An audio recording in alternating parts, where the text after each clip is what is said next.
Kumusta mga ka-showbiz? Isang mainit na usapin ang gumugulo ngayon sa social media matapos mag-viral ang ilang video clips ni Fiang Smith sa Star Magic All-Star Games 2026.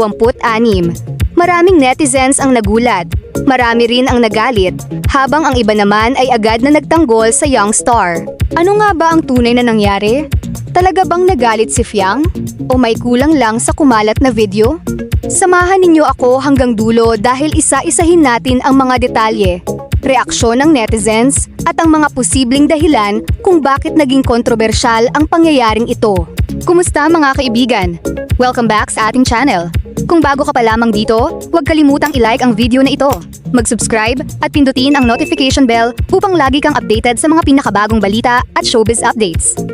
Nagsimula ang lahat ng kumalat sa iba't ibang social media platforms ang isang maikling video clip mula sa Star Magic All-Star Games 2026.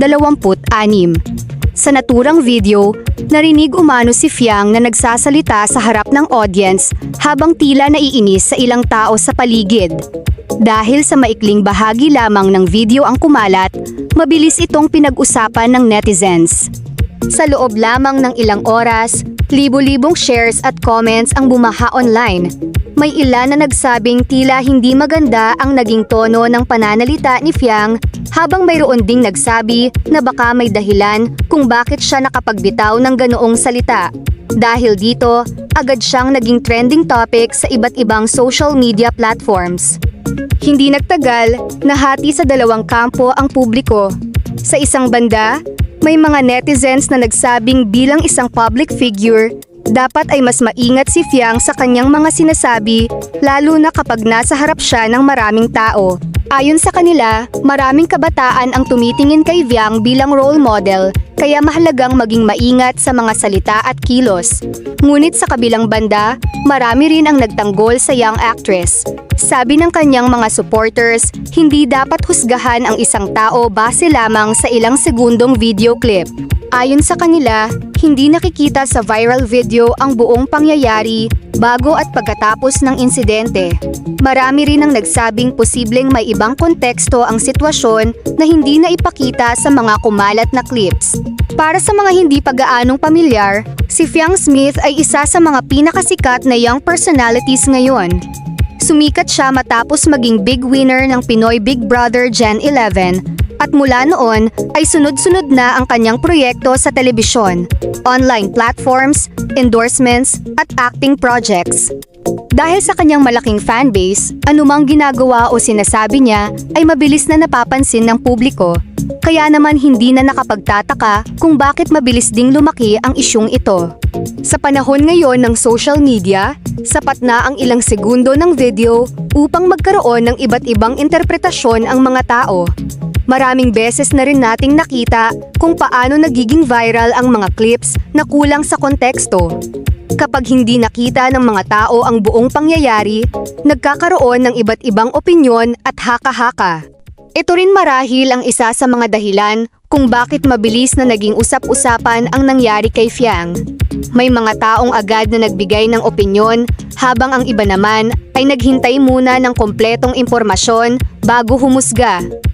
Sa gitna ng kontrobersiya, hindi rin nagpahuli ang mga loyal supporters ni Fiang. Marami sa kanila ang nag-post online upang ipaliwanag ang kanilang panig. Ayon sa ilang fans, matagal na nilang sinusubaybayan si Fiang at naniniwala silang hindi nito intensyon na mang-insulto o manakit ng damdamin ng iba.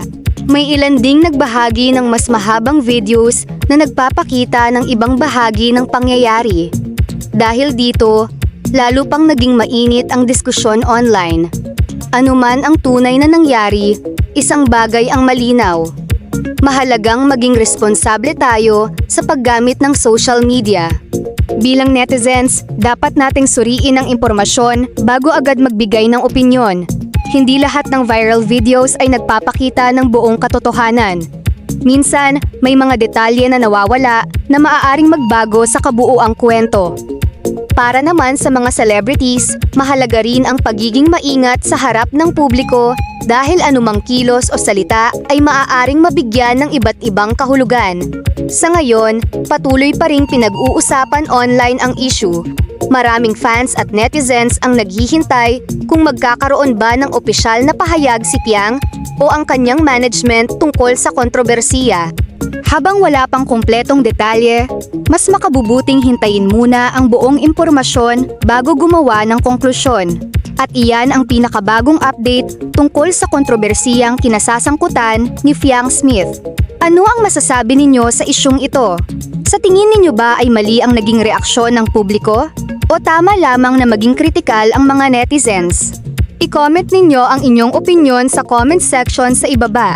Kung nagustuhan ninyo ang video na ito, huwag kalimutang i-like, i-share, at i-subscribe ang ating channel para sa mas marami pang showbiz updates, celebrity news, at viral stories. Maraming salamat sa panonood at magkita-kita tayong muli sa susunod na video.